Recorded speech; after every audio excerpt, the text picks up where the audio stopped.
Vibhu, are you a boomer? Are you a boomer, man? Yeah, absolutely. Man, bro, man, that's a crazy way to start off What the is pod, it? man. What is a boomer? What is a boomer? What's the age minimum? Ooh, I've never actually thought about that. Anyone like $16? over probably like 35, I would say is a boomer. Yeah, I'm a boomer, dude. Boom. So Vibhu the boomer we got on the pod today.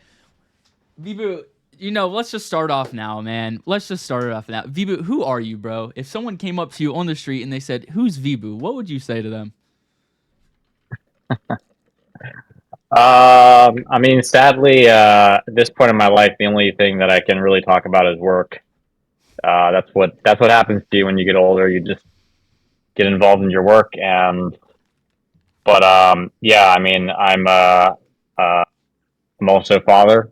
I'm got kids. Um, I'm a juggler.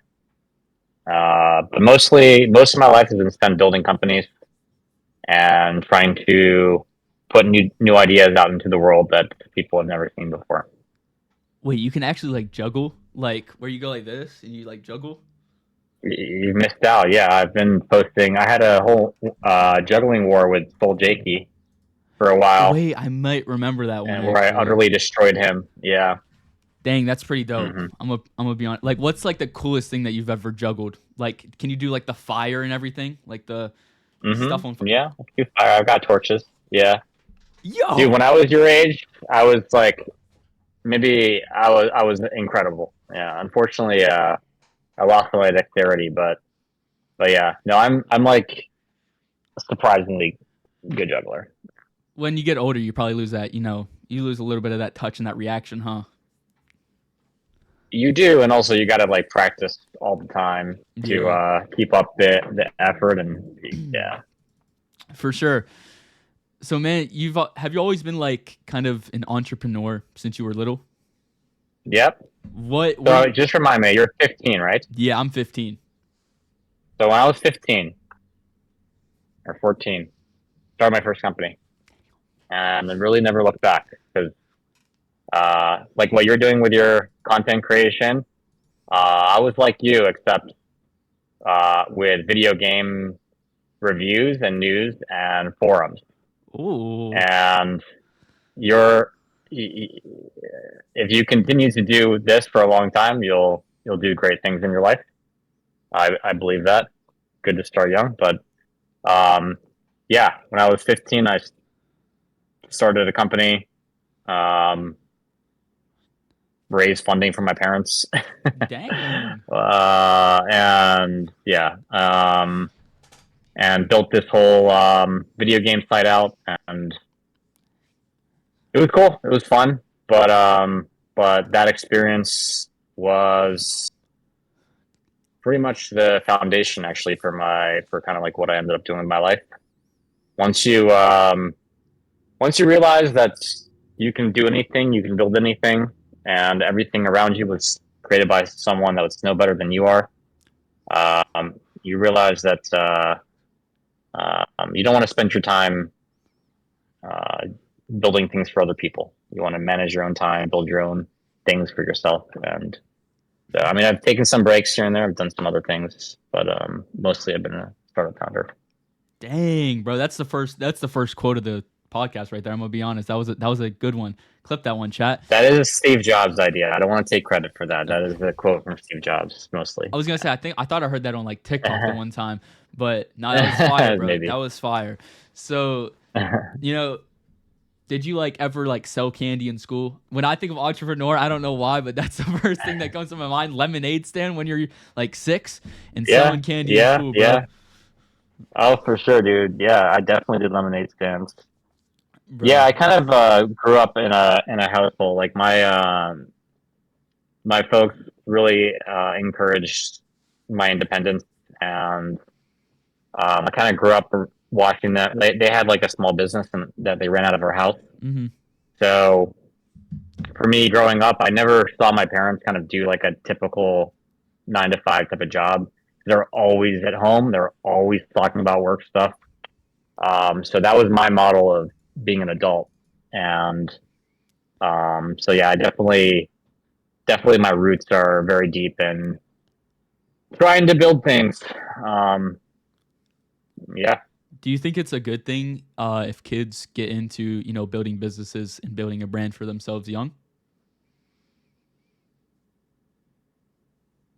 I mean, I would say that like every young person, they want to be a content creator when they grow up. Mm-hmm. Like that is the preferred.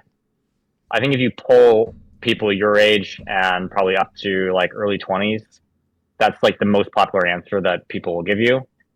So, is it a good thing? Yes, because as much as there are a lot of people creating content, there's also a huge amount of time that needs to be that's being replaced right now from traditional media into user generated media. So like people your age don't watch the news and you don't Mm-hmm. watch TV, you watch Twitch, you watch your friends, you watch like this kind of content. So there's both a lot of time to be consumed and a lot of content to be created. Mm-hmm. And I think what you're doing is basically right now in this current version of the world, other than maybe software engineering, the most valuable set of skills to learn and grow with. For sure. Yeah, we were just talking. Me and Frisk, the last podcast guest, we were just actually talking about that. Like, when he was younger, and he's not even that old. Kids always wanted to be an astronaut or they wanted to be a doctor. Now it's kind of switched to they want to be a streamer, they want to be a YouTuber, they want to be a content creator. And I think it's super Mm-hmm. cool. Like, bro, just being like your own boss is so cool. Like that's what I want to be. I want to try to build something for myself where I don't have to, go and work for someone a 9 to 5, the normal 9 to 5. So that's kind of the goal. Good for you. That's great. Good for you. So, what were some of your, was there any like fun stories, of you being like a young entrepreneur? Was there any funny stories that you like to tell?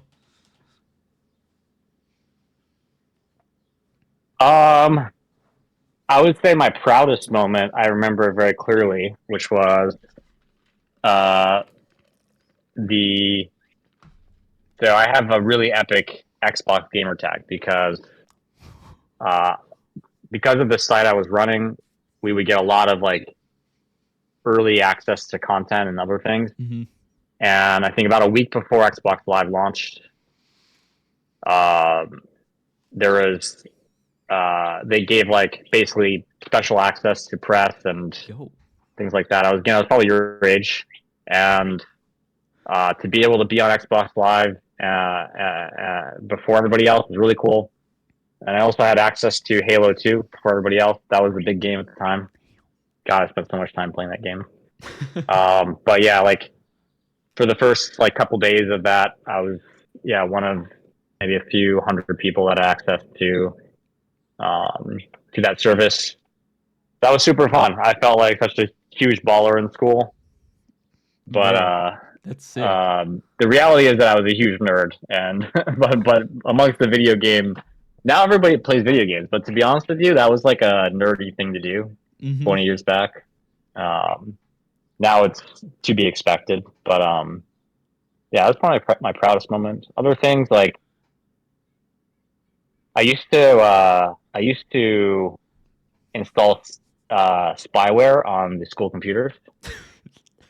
Um, because back then we had, I don't know, do they still have computer labs in schools? I don't even know. Like, does Yeah, everyone have but their own? yeah, So but we like don't really okay, use them. Like I don't think I used one like in the past like 4 years, but yeah. fair enough. Yeah, I don't know why you would. They're probably really shitty devices, but yeah, I don't know. It was stupid, but like we used to have these like script kiddie kind of hacker tools, like Sub7 was one of them. It's got keylogger. I didn't have any intentions with it. I wasn't doing anything. I just thought it was funny to fuck around with people when they were on school computers remotely. It's valid. Um, Pretty much the and they didn't have like back then like there wasn't as much like security software installed, Mm-hmm. so it wasn't very buttoned up. Bro, there's so much stuff What on else our do we do, man? We computers. had so many shenanigans like that. Yeah. Bro, that's actually funny, bro. You were talking about being a father too. Are you showing your kids, entrepreneurship at a young age? I don't know how old they are, but I'm guessing they're not, super old. Are you showing them, at a young age that they can be an entrepreneur, even, being young? I've tried. I mean, they're tiny. Mm. They don't really understand. Um, but I try to take them around trips. I actually took my daughter on a business trip with me a couple weeks ago, and she got to sit on all my meetings with me. But she was so bored by it all; she just wanted to be on the iPad. So yeah, I think they'll kind of get to know as they get older, and I'll push them in that direction. I would love to see them um, live that kind of life as well. For sure. Do they like to play Roblox on their iPad? No, no, they're only allowed to use their iPad when they're traveling. So Oh, okay. Wait, at home that's a here, W they dad don't. right there. Yeah, That's a W dad. You don't want them to be iPad kids, man. Oh, iPad kids, man. no, yeah, they actually, yeah, and they're not. They don't. They're not allowed to watch TV. They're not. Yeah, we really control their access to technology. Hopefully, when their brains are more developed, they'll be able to handle it. But it's a lot, man. You see these kids just become zombies, um, and I really want them to have an imagination and creativity and all that kind of stuff. For sure, man, Um, bro. When I have kids, man, they're not getting on social media for a long time because, bro, this stuff is so bad for you. Bro, it's so bad for your brain, especially when you're little, bro. Oh, kids will like flip out. Bro, froze. But kids will. Oh, I'm there you go. awful. Yeah, bro. Bro, they'll flip out if they're like away from it for a little bit. Yeah. There you go. Okay. Um, you were froze for a You, minute. I was like, oh no, you're froze again. Oh no. Oh, there you go. Okay, it's all good. is it my connection? You want Y- me to move? yeah, please, because it's just like freezing. Like you'll say a word and it just freezes. All right. Let me try to move closer to the router. Appreciate it.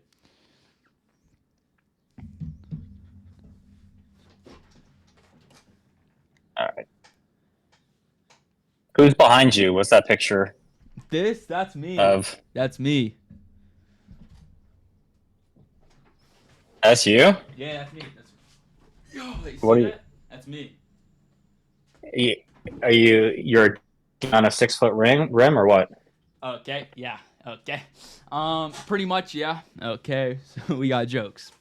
And Is this better? Is this better? yeah, you're good now. But Okay. yeah, that's me. I got two little apes back there. I got a jelly rascal, and Okay. I got another piece of art. I got another metal print from one of my boys. Nice. Very Yeah. cool. All right. Here's what I got on my desk. You're not ready for this. He's going to I flex. With promise you. this.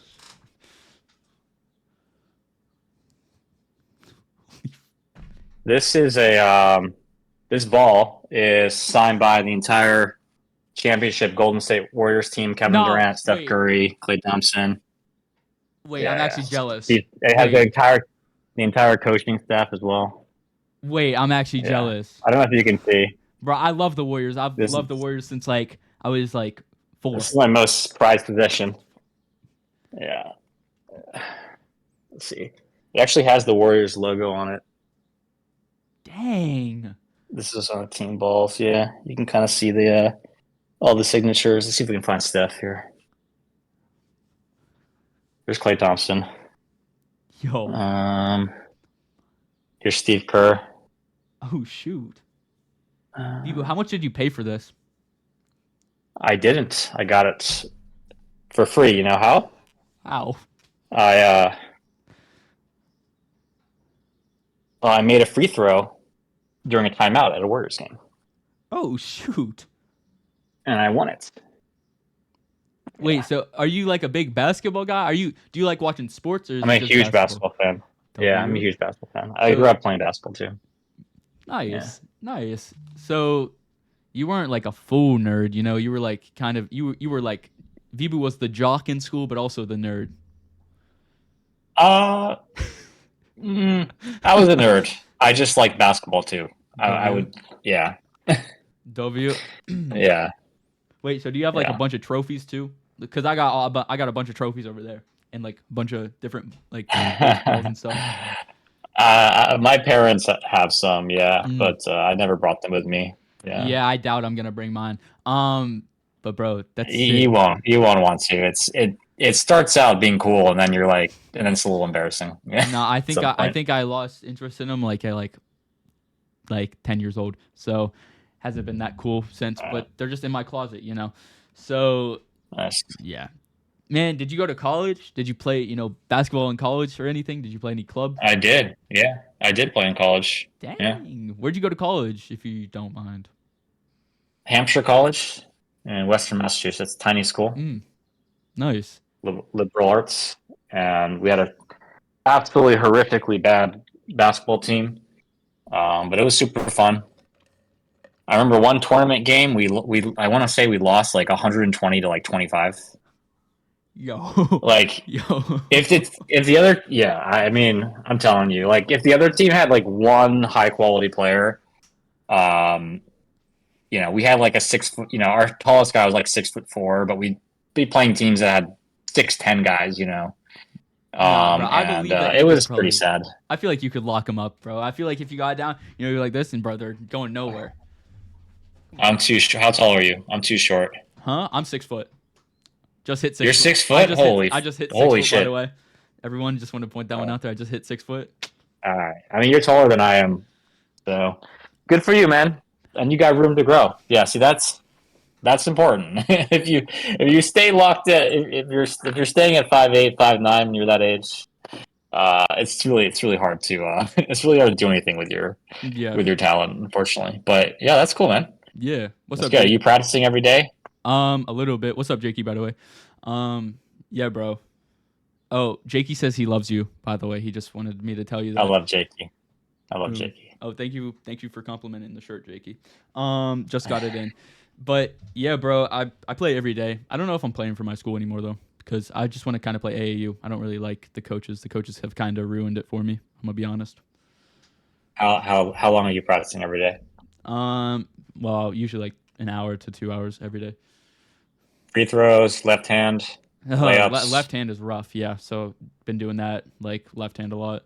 Um, I'll do free All throws right. like after like I do sprints and stuff. Then I'll do like when you're tired, you got to do the free throws because you're not always Mm-hmm. just Mm-hmm. yeah. But yeah, that's kind of that. Are your parents tall? My dad's 6'4", my mom's like 5'9", 5'8". Yeah, I saw this chart the other day on Twitter. Someone was showing around of like basically the probability of different heights. Like on one side they had like the mother's height, and the other Mm-hmm. side they had father's height. Yeah. And basically, if your father is 6'4" and your mother's above a certain height, like you're pretty much like 50% of the time you're going to be as tall as your dad. Mm. Sometimes you'll be taller, but Ooh. 6'4" is good. That's a good height. But you can pretty much only play point. So hopefully you're crafting your ball handling Bro, you ability. should. They don't call me young Kyrie for a No, I'm just kidding. They don't call me that. But now I can shoot the lights out though, bro. Get me on the 3-point line now, bro. I'm back here. I'm going splash, like, bro. Nah, you're bro. Catch me Uh-huh. out in the 3-point line. It's done for. Um, Oh, actually, really? yeah, Okay. yeah, yeah. Actually, Sonny needs to get you on the killer threes. How about that? Vibhu on the killer threes. We can make Oh that happen. God, We can make that happen. I'm not trying to get hurt right now. I'm good. You want to get hurt? Sonny, yeah, Sonny would run me over. It's like it would be like one of those like steamrollers on asphalt. Yeah, Like that dude is huge. I've seen him in real life. He's probably like twice my mass, my body mass. So yeah. yeah, I'm He's a good, big man. boy. He's a big boy for sure. So, Vibhu, when did you find Web3, and how did you find Web3? Web3. That's a good way to put it because I think a lot of people are always like, "Oh, I was OG to crypto," but usually that just means that they want Bitcoin in 2015 or whatever. Yeah. Um, 2021. Probably So I was like a huge Twitter addict even before crypto, even before I found crypto, which is pretty unusual. And around like early 2021 or late 2020, crypto stuff was like taking over my timeline. Mm-hmm. And at one point, I actually ended up muting the term NFT because I was so tired of seeing NFT content in my feed at that time. And I didn't want to see anything about it. And then in, I don't know, probably like early summer of that year, I thought, you know what? I'm being really stubborn. I need to understand what's happening. As like a tech founder, wanted to understand. 'Cause I really thought it was stupid. I really, really thought it was really, really dumb. Because in my head, and I think a lot of people in the tech industry still that don't kind of get it, thought of blockchains as a data storage technology. And if you look at it that way, it's a really terrible way to store data. It's like super, super inefficient. Um, but the first like real thing I did on chain was probably Top Shot. Hmm. Because you don't know this about me, but I'm a huge basketball card collector. Ooh. I have. Where do you live, by the way? I'm in Where are you based? Pennsylvania. I'm in Pennsylvania. Oh yeah, I'm from Philly. Where are you I'm from? I'm in Central PA, like State College area. Ah, okay. So I grew up in the Allen Iverson era, actually. Um, but yeah, so uh, I was doing Top Shot because I was a huge like IRL card collector, and I have a sub 10K user ID there. It's Mm-hmm. one of the first 10,000 users, and yeah, I don't know. I hit up a friend that I knew was doing a lot of stuff in ETH NFTs. So my first entry into crypto was not through tokens; it was through NFTs, actually. Nice. That was mine as I well. never, yeah, I never got the tokens back then, and to be honest with you, I still struggle with them a lot. I'm pretty much fully in the collectible side of crypto. But yeah, I pinged a friend. I asked her if she could talk about what was happening, and she just encouraged me to to go and poke around like some discords, fund a MetaMask wallet, and get an ENS. And she was basically like, just do this stuff. Don't think about it. Don't talk about it. Just go and try this. And I tried. I minted a few NFTs. I was really intrigued by art blocks in particular, Mm-hmm. and I kind of got it. I kind of it felt like it felt like the much earlier days of the internet for me. It felt like a very unpolished Wild West type of experience, but also very novel, very interesting. And yeah, and so that was probably it. And then I found Solana inorganically because they approached me about building these retail stores that ended up being Solana spaces.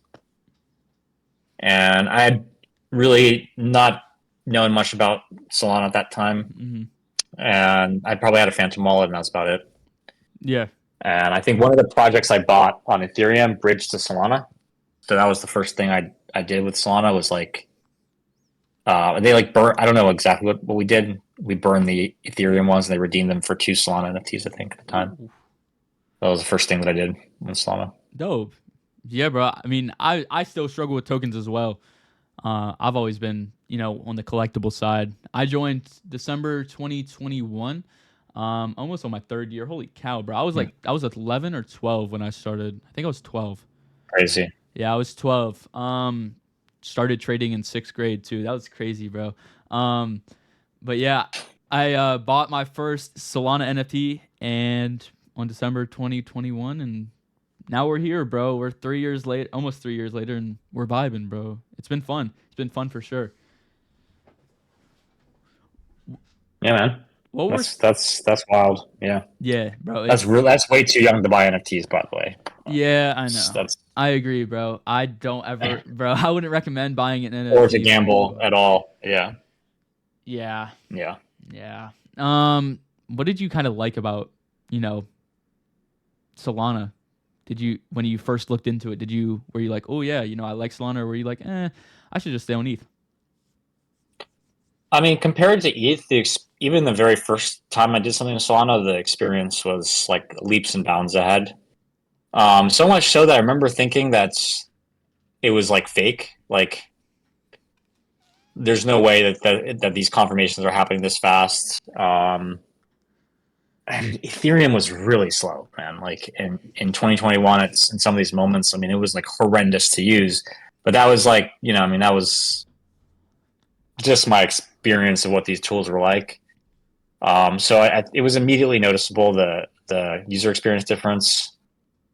And then I kind of, because I came in like a bit more inorganically, my experience with the community was much slower, and I got to know the community through building these stores, and yeah, got to know a lot of people IRL, and yeah, fell in love with everything that was happening in the ecosystem. For sure. Let's roll into these stores, by the way. Solana Spaces, like, what kind of stores were these, and what did they, where were they? Where were they?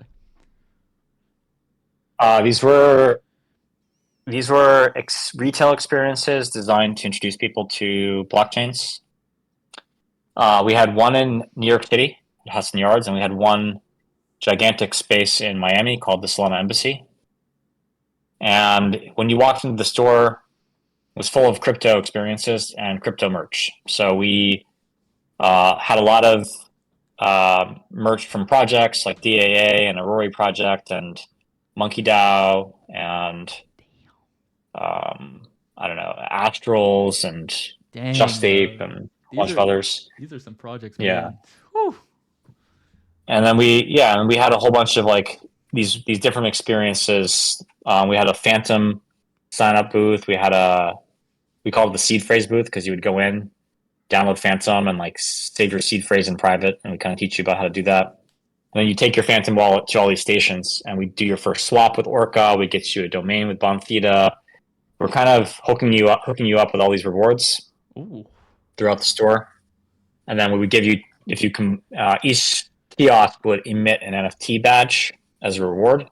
If you collected 6 of them, you would get you get a free $10 to spend in the store on merch. So that was kind of like the experience we built. It was really cool. It was a really fun and interesting idea. Um, our biggest sponsor though was FTX. Ooh.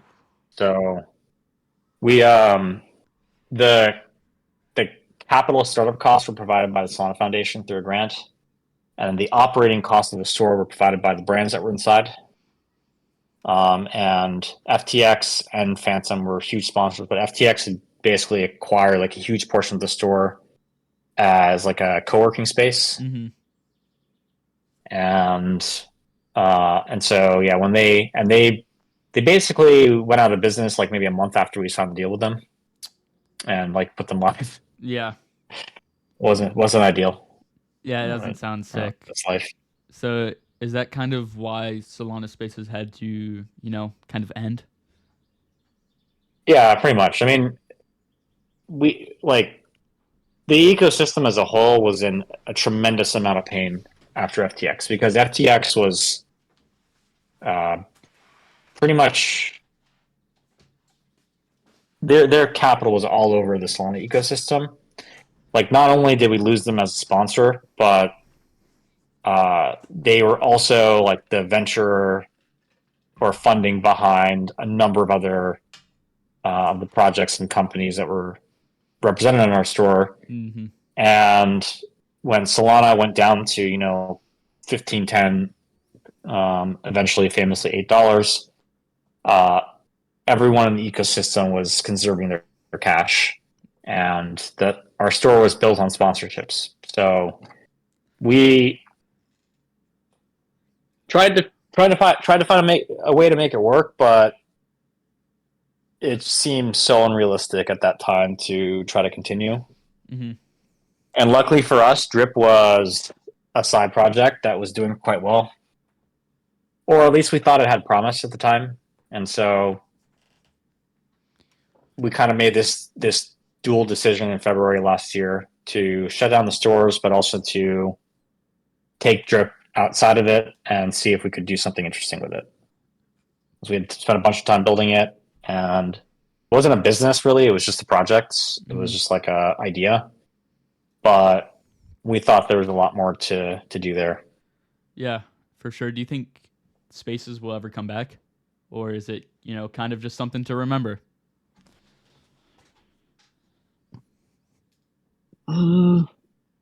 I mean, we're not going to do it. We open sourced all the code and the brand. We gave back to the Solana Foundation. I think it's something that like a blockchain foundation could do as a nonprofit. I don't know if it makes sense as a business. Yeah, It's really hard to sell enough merch to cover the rent for a nice space. for sure. And yeah, so I personally won't be doing it, but yeah, I hope someone else tries something again in that kind of universe. For sure. It seems like something. It seems like a good idea to help people get into crypto, and it kind of shows them. It's like a quick guide, I guess. How to do all this stuff in crypto. Do you think it brought in a lot of people to Solana? Did you see good margin or not margins, but good numbers? It depends on your definition of good. I want to say that each store was probably onboarding about 5,000 people a month into Phantom Wallet, so maybe 10,000 people a month. That's pretty good. The thing is, it's a lot of downloads, but it like whether or not those people did anything else in the ecosystem afterwards, it's hard to say. Yeah. It's really hard to remember your first time using crypto and how terrifying and difficult that experience is. It is still, unfortunately, still unsolved. Like how do you actually go from I don't know what this is to oh wow, this is cool and I care about this. That is the unsolved challenge of our industry, I would say. For sure. Yeah. Wait, is Solana Spaces where people got the shoes? I was just thinking about that because I think Gatto said Yeah, something about it. yeah, we made the shoes with W. a partner called Blank Souls. Yeah, W. yeah, The iconic shoes, terrible, man. terrible shoes. The icon. Iconic. They're Yeah, I'm not. iconic. Yeah, yeah, in a bad way. Yeah, Why? Why are they in a we bad only way, made man? 250 pairs of those. I mean, I don't know. We got clowned on for the entirety of our existence for those things. It did generate a lot of interest. Like it was generate a lot of media activity, like social media activity. And I still see them on the timeline, like every day. Like Yeah, someone posts some meme with them, like oh, like I'm wearing these until Solana all time high, or just things like that, bro. which is hilarious. But Bro, yeah, they were kind of gas. I'm gonna be honest. Where I need to like find someone and just buy them. really. Yes, brother, fire. I would not Uh, clown you for them. mm, okay, I think that is the yeah. I don't think that is a mainstream opinion. It's okay. I'd I'll say. I'll hang them up. I'll Yeah. put a shelf right there and hang them up, and I'll put like, yeah, I got you. I got you. I'll find someone. Um, so you're talking about drip. So you started drip during Solana Spaces. Hmm. What was kind of when you first started building drip? What was the goal with drip? What was the vision? We didn't have any serious ones. I think we were looking for ways to kind of like continue a relationship with the people that came in after they visited, and so we had this thought to basically send people a free NFT every week when they came if they came in and signed up with us, Mhm. and We were kind of like dabbling in the art, the one-on-one art world a little bit because we were hosting galleries in our stores, like digital art galleries, Yeah. and we were kind of like buying art. And yeah, so we tried it once. We commissioned a piece that commemorated the launch of the Miami store, and we dropped it to a few hundred people. And we're like, okay, that was pretty cool. I was like, not that hard to do, not that expensive. People really liked it. And hey, it's not that difficult to like I'm sure we could go out and pay someone every week to do a drop with us. Mm-hmm. And the list kind of kept growing every week. And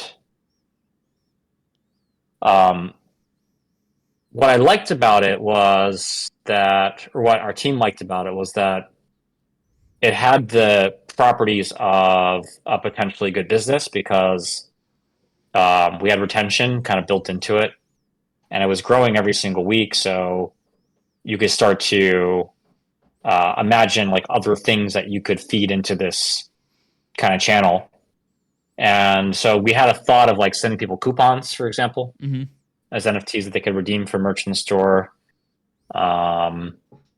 and potentially even being able to sell advertisements. And yeah, it's just like it became this like thing where we're just like we always had a new idea for it, and there's always something we could kind of test. And Yeah. so we kept testing. Every week we would do something a little different. We would test something. I think like the second drop we did, which is the like official first drop on Drip, but um, we tested doing two different editions. So like a very small percentage of people, 50 people on the list got one version, and then 1,000 people got a different one, Mm-hmm. and that was cool. Then we tried a PFP drop. We dropped 50 different PFPs, and I don't know. Every week we try something. Yeah. Just like, can we move the needle a little bit more and get people interested in this? And yeah, and every week it would grow. So it was just like this positive feedback loop we were noticing. Meanwhile, we were managing the stores, and the stores were becoming very difficult to figure out how to keep alive.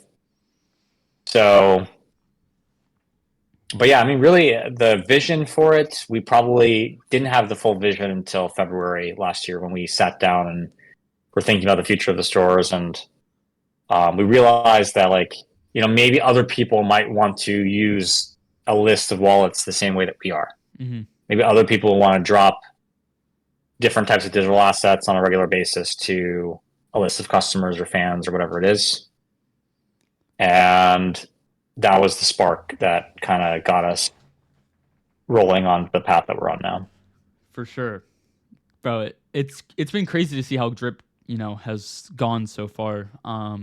In really not that much time, to be honest. Like just in the past couple of years.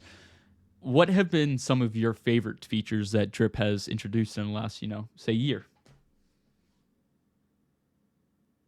I mean, the highest impact stuff has been droplets. Our droplets is the highest impact feature we launched, and that was originally launched in October as a fraud control mechanism because we were dealing with a tremendous amount of like fraudulent or kind of like airdrop farming or like botting types of things on Drip. Hmm. And we were trying to limit the total impact that they had on our economy. So we rolled out droplets originally as this passive kind of like check on how many drops you could receive from us. And probably like 2 months into that, we thought that maybe we could do more with that as a kind of in-app currency. So in December, we launched droplets as an in-app kind of in-game currency, if you will, and Drip exploded like from there. Like that was a huge catalyst for us.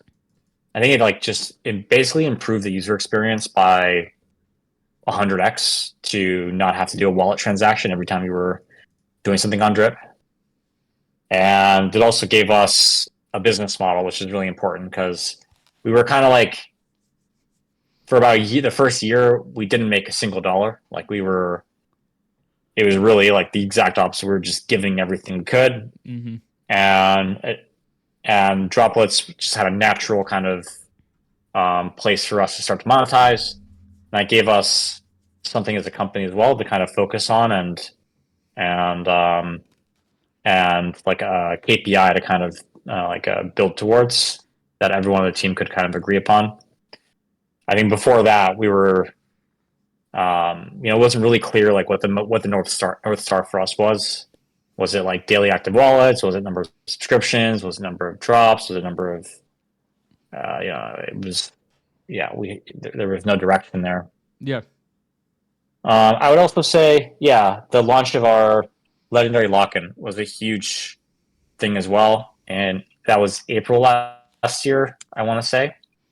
And we had a friend, me and Sean, my co-founder, we had a friend that does these. He does like 8-bit games full time. And we asked him, "Hey, could you design like a really simple game that has a chess, Zelda style, that we could put on the side and give people rewards?" And that created this like it was the first time that people used Drip on a regular basis. There was something to do, because in the early days, about once a week you would come in and check to see what drop you got. Yep.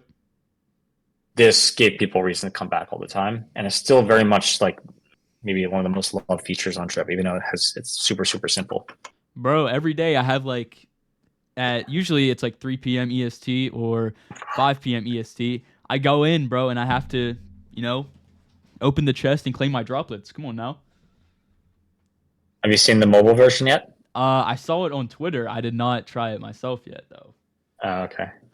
Yeah, this is what it looked like in the mobile app. This is my phone. I can't really see here, but see here. So you got your character, you got your full like D-pad, you got A and B, back button, and you walk up to the chest, and you push A, and then it runs the channel for you. Bro, that's dope. You can even tap I think you can tap as well. Yeah, that's pretty cool. Bro, I love having, every day I log on, like I said, and have to claim my droplets, and then I have to go and open the chest every day. And I think I've got rugged probably like 1,000 times now, but I have locked a rare like 4 times, I think. So, we're vibing. It's pretty cool. Well, let's see. Yeah. So you said you played 1,000 times. The game's been out for about 300 days. Okay. Or 400 days. So. Okay. So actually, okay. So let me think. So yeah, maybe it wasn't 1,000. No, that might have been an exaggeration. So let's say 350. Okay, let's say I've played 350. Probably have got. Hey, send me your wallet address. I can check for you. If you send me your wallet, I'll check for you. Let's see. How close were you? Probably not right. I think that's it. Yeah, that's it. Yeah. All right. Let's plug it in. All right. Take a real guess. Let's see. Take a real guess. How many times I got rugged? Probably like. Man, I haven't really I didn't start getting on every day until I really started claiming the droplets. Probably like 67 times. 60. You could have said 69, but I could have. But you didn't. I didn't. All right. Let's see here. How many times have you been rugged specifically? Oh. All right. 83. Oh, okay. Wait, I'm higher. Okay. I'm pretty happy with myself. Yeah. Pretty good. It's pretty good. W. Okay. Yeah, I got 10K droplets too. I just bought 10K. I'm pretty happy. Nice. So, yeah, because I gave them all to Quicks. Moonshow? Yeah, I gave them all to Quicks. So then I had to load up a little bag again.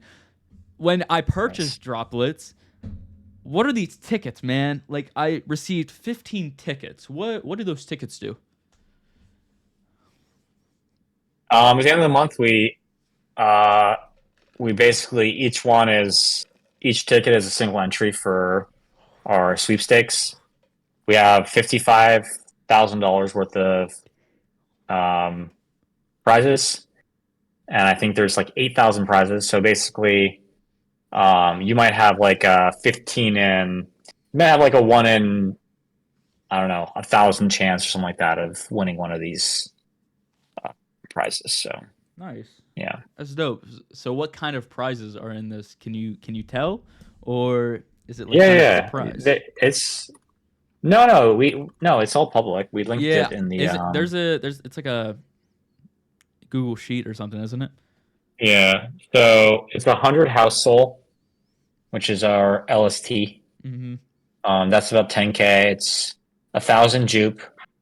Sorry, 10,000 jupe, 10,000 USDC, 10 million droplets, 5,000 mother, no, 50,000 mother, and 2.5 million stash. That's the Dang. current raffle. Yeah. W. We break So all that. We break that up into like a bunch of individual yeah. prizes. Like there's 10,000 jupe, but um, each there's 100. We split that up into 100 prizes, and each ticket is a single chance. Hmm. So Okay. That's sick. Also, I want to talk about this, the bidding, the auctions. I don't feel like has that been out for like a long time? I feel like I kind of just started seeing it in the last couple months. it's been out since May 7th, I think, or somewhere around Mm. there. So about a month and a half. Yeah. Bro, it's sick. There it seems like there's always auctions. Is it like a daily thing? Holy cow, the car is crazy. Yeah, creators post up auctions. They're called flash auctions, and they're usually, or we encourage creators to make them very quick. So oftentimes they're 5 minutes, 15 minutes, an hour long. And there's a flash fund, which is a way for people to basically 1% of all the bids get put into a pool and then they get raffled off to a bidder. So you can win a prize even if you don't win the auction itself. It's a very cool format. Yeah, it's been an exciting month and a half on that side. For sure. So for artists, actually, let's talk about what kind of content is on Drip. What kind of content is on Drip? Is it just art? Is it video content? What kind of things can people expect getting onto Drip? So yeah, Drip is multimedia. So a lot of JPEGs. Um, and inside of that category, we have art, we have PSPs, we have comic books, we have comic covers, we have music, we have short form and long form video, podcasts. We have like influencer content, 3D objects. We have magazines. So yeah, we pretty much support all of the major media type formats, which is cool because not even I don't think there's a single platform like major creator platform that is has native support for all those things. Like you can't post an MP3 on Twitter, for example. I don't know why, Yeah. but you can't. And for a long time, until recently, you couldn't post long form video there. You certainly can't post music to Instagram or YouTube or TikTok without it being accompanied by video. Um, and like comic books, for example, is a really cool feature that we developed really early on, which is, I mean, it's basically a paginated format. So you can have like an 100-page, you know, Hmm. swipeable collection of things that's all on chain. Um, and I think we really like this kind of thing because a single drop from creator can actually span, a whole bunch of different types of media. So if you look at Ansem's first drop, he dropped a vlog, but then he also dropped two pieces of art that were made for him as collectibles that were companions to the video log. And we have a podcast from Sulfate, and they went out and commissioned a piece of art from someone they liked and dropped it alongside the podcast episode that they did last week. W. So, yeah, basically media and keepsakes and rewards kind of all combined into one. Bro, I love Drip so much. Also, I just looked, bro. I didn't know. I forgot that my other wallet got rugged. I forgot. So I just hit 1,000 collectibles, by the way. Woo, woo. But Nice. yeah. So for people trying to get on Drip, what are the requirements Mhm. and how can they do it? Well, one requirement is that you have to be 18, which we talked about. Yeah, we did. It was so sad, bro. Um, 3 more years. technically, technically speaking, you have to be 18 to use Drip at all, according to our terms of service. I don't use Drip. I'm sure there are people younger that are using it. Is what it I don't use is. Drip. Fine.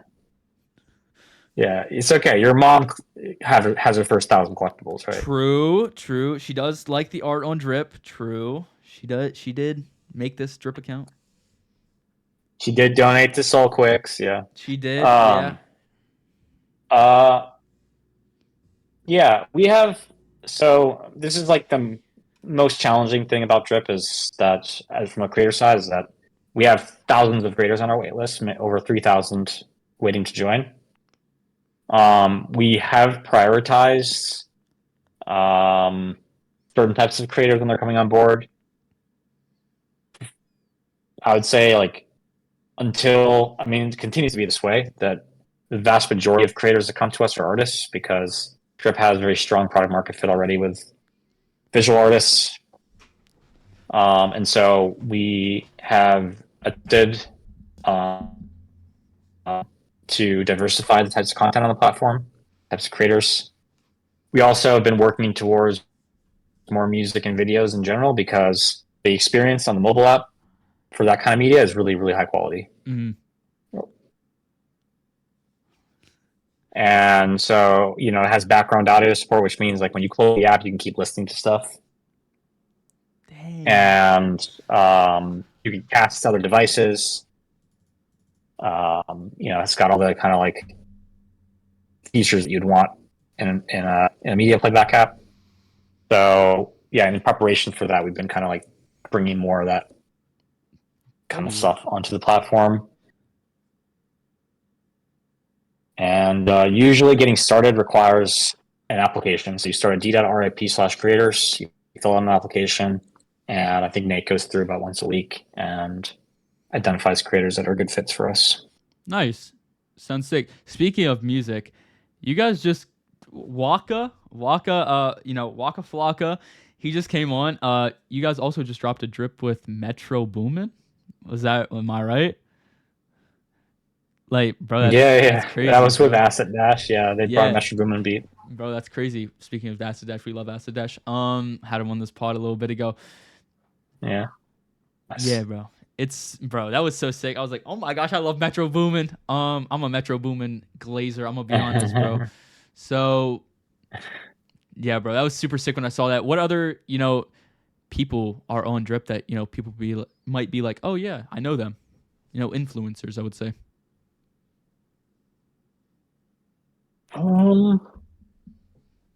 I mean, we have a lot of crypto influencers, like in addition to Anson, folks like Gabriel Haynes on board. Jakey. C. Jakey. And he flew back. More coming as well. Bill Quicks. We have a lot of like bigger or like traditional artists like Stephen Bliss, who designed Grand Theft Auto's visual style. Todd McFarlane, creator of Spawn, Venom. Greg Hildebrandt, is a famous American illustrator. Yeah, there's a lot of bigger graphic artists. And yeah, the music side, I mean, Waka is definitely like the most famous creator that we have on that side, other than maybe DMC from Run DMC, who's maybe like too old for you to know, but he's a legend of hip hop. We've got a lot more coming though. We have a lot more recognizable names coming to Drip. W. Especially on the music side. Let's go. Yeah. It's pretty hype, man. It's pretty hype. So, we're at 58 minutes. I got two more questions for you before we wrap it up. Vibhu, who's someone that you kind of look up to, every day? Is there someone in your life that has, makes you get up every day? You know what I mean? Well, my kids get me up every day in the morning. Yeah. Do they Every single day, 7 a.m. Yep, they pounce into the room. Ooh, 7 a.m. is mean, bro. Once they grow up, right, it changes because then the parents try to get the kids up. When they're this young, they come and try to wake up the parents. Yeah. Now Yeah, man, my mom has to get me up every day. It's bad. But so summer I'm break, man. I'm sure. Summer break. Yeah. Um. Yeah. I mean, we're pretty. Our family here is pretty tight knit, right? It's the kids and my wife who appeared on camera for a second by accident. Um. And my co-founders, I'd say, like both Sean and Joe, who I've been working with those two guys for decades, literally. So I don't know if you know this, but I worked at Roblox in 2009. It's one I of their did not. first employees. Wait, I did not know that, and I asked if your kids played Roblox earlier. That's crazy, bro. I Yeah. didn't know that. I didn't know that. If you look my name up in Roblox, you'll see I'm on the official Roblox wiki as a Dang, former bro. admin of the site. Is that how you know you made But it, Vibhu? that's how exactly. That's how I would know I made it. But it's cool. I own the very first Roblox digital collectible on Roblox. What? What was Number it? one, like serial number. Here, I'll show you. Can I share my screen? Will that show up on here? Yeah, I can switch screens. All right. And we hold on. It's working? And we go here. We go here. Yeah, it's good now. Okay. All right. So this item here, you can see it's my account. Mm-hmm. It's showing your Discord right now. Oh, shit. Oh, I have to. Okay, let me try again. How's that? Yeah, there we go. All right. So this is my account here. This limited you. Uh-huh. So I actually built this for Roblox. The limited. I was one of the few people that helped build this. But this was the first ever like limited edition. Like there was 100 made, and each one was serial numbered. And how do I see the one that? Oh, maybe I have to log in and see my edition. Okay. Oh man. Oh, do I have it here? Nice. Okay. Owned items. All right. How do I? That's been a long time.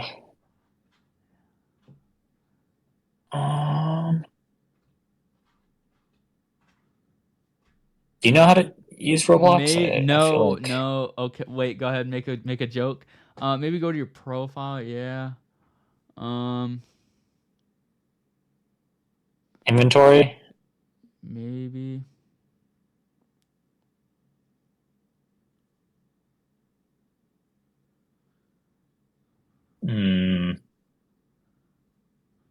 Clothing. Accessories. Maybe. Huh. It's not there. You would think it would be in accessories. It's a bow tie, after all. You would think maybe they stole it from you. Maybe like, huh? Yeah. No, I still have it for sure. It's there. Just Nope. you can see it on my character. So. Oh yeah, that is true. It's here. It's just owned items. Maybe if I click sell. Anyway, if I could, here it is, right here. See, number one. Oh shoot. Still number one. Yo. Yeah. That's crazy. Yeah, That's literally the very first ever created there. a pretty good. Unfortunately, Roblox is not a blockchain, so it's sitting in it's in a very old database. Yes. Bro, that's kind of a But flex though. Once your kids get into yeah, Roblox, pretty fun. trust like they can go to school and flex that their dad has the, you know, first ever I hope so. collectible. W. Yeah. Okay, then last question. What's the quote of the day? What's a quote that you live by? Also, this is going on. We have a award ceremony at the end of the month that I'm starting. So it's the Okay. top 5 best quotes. So you might want to get them. You might want to say a good one. Okay. Um, I would say that the the line that had the biggest impact on me.